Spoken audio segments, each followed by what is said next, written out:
bagong utos, Adi Kristo.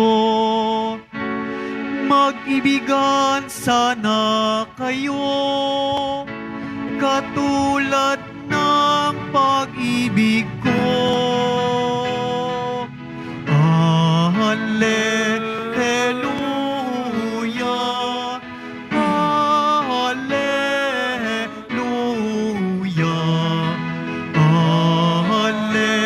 Hallelujah, Hallelujah.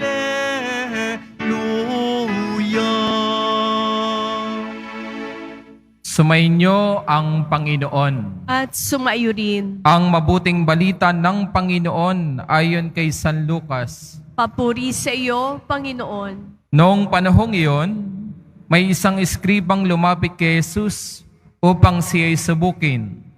Guro, aniya, ano ang dapat kong gawin upang magkamit ng buhay na walang hanggan? Sumagot si Jesus, ano ang nakasulat sa kautusan? Ano ang nababasa mo roon? Tumugon siya, ibigin mo ang Panginoong mong Diyos ng buong puso, ng buong kaluluwa, ng buong lakas at ng buong pag-iisip. At ibigin mo ang iyong kapwa gaya ng iyong sarili. Tama ang sagot mo, wika ni Jesus. Gawin mo yan at mabubuhay ka. Sa hangad ng eskriba na huwag siyang lumabas na kayahiya, tinanong niya uli si Jesus, sino naman ang aking kapwa? Sumagot si Jesus, may isang taong naglalakbay buhat sa Jerusalem patungong Jericho.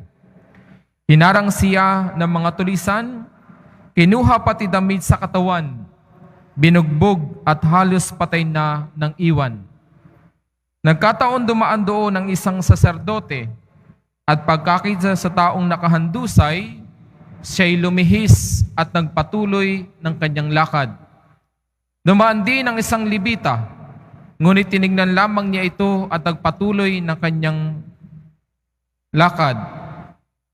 Ngunit may isang Samaritanong naglalakbay na naparaan doon.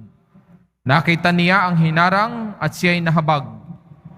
Lumapit siya, binuhusan ng langis at alak at mga sugat nito at tinalian.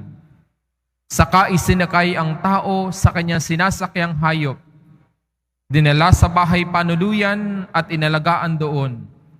Kinabukasan, dumukot siya ng 2 denaryo. Ibinigay sa may-ari ng bahay panuluyan at sinabi, alagaan mo siya at kung magkano man ang kakulangan niyan, babayaran ko sa aking pagbabalik. Sino ngayon sa palagay mo ang nagpakita ng kanyang pakipagkapwa sa taong hinarang na mga tulisan? Tanong ni Jesus. Ang nagpakita ng habag sa kanya, tugon ng eskriba. Sinabi sa kanya ni Jesus, humayok at gawin din ang mga iyon. Mga minamahal kong mga kaibigan, ang mabuting balita ng ating kaligtasan. Pinupuri ka namin, Panginoong Hesus Kristo. Magsiupo ang lahat. Magandang hapon po sa inyong lahat. Tayo muli nagtitipon upang papurihan at pasalamatan ang Pong Jesus Nazareno sa lahat ng mga biyaya, pagpapagaling na ibinibigay niya sa bawat isa sa atin. Napakaganda ho ng ating ebanghelyo ngayon sapagkat ito ay tungkol sa alam na nating kwento, ang mabuting Samaritano. Po?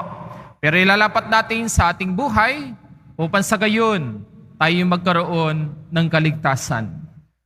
Alam niyo po, isa daw po sa pinakahinahangad o pinakadakilang pwedeng hangarin ng tao ngayon ay hindi lamang makatapos ng pag-aaral o kaya magkaroon ng maraming kayamanan, kung hindi una at higit sa lahat ay kung papaano magkaroon ng kaligtasan.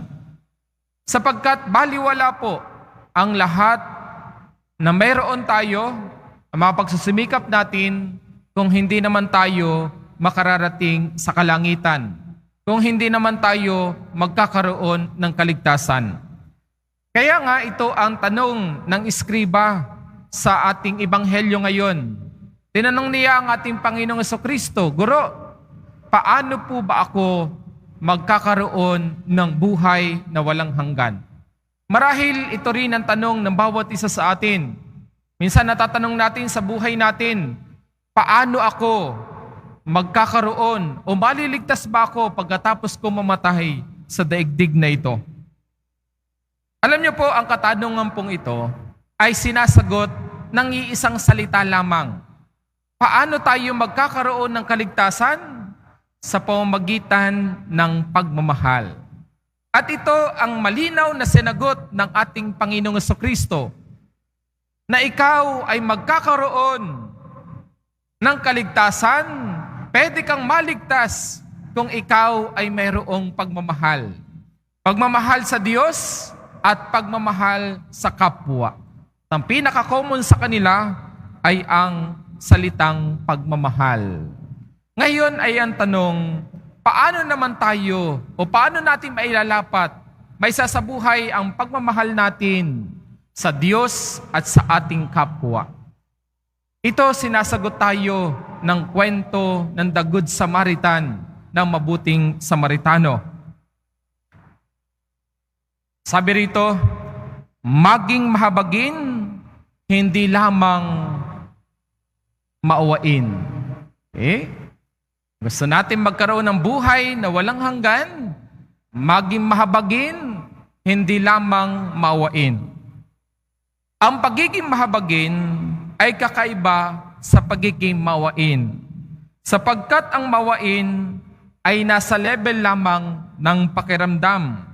Halimbawa, kapag ka ikaw ay nakakita sa labas ng pulubi at naramdaman mo na naawa ka, yun, nasa level pa lamang ikaw ng pakiramdam, naawa ka. O kaya, nakakaawa siya sapagkat iniwan siya ng kanyang asawa. At pwede ka pa nga mapaiyak sapagkat naaawa ka sa kanyang kalalagayan. Ang habag po ay tumutukoy sa ginawa nating aksyon sa awang ating nararamdaman sa ating kapwa. Ito ay pakikisa natin sa kanyang nararamdaman at tinutulungan natin siya upang makaahon sa kanyang kahirapan. Ibig sabihin, mas malalim na level na at ito ay may kasamang pagmamahal ang habag. Katulad po ng ginawa ng mabuting Samaritano.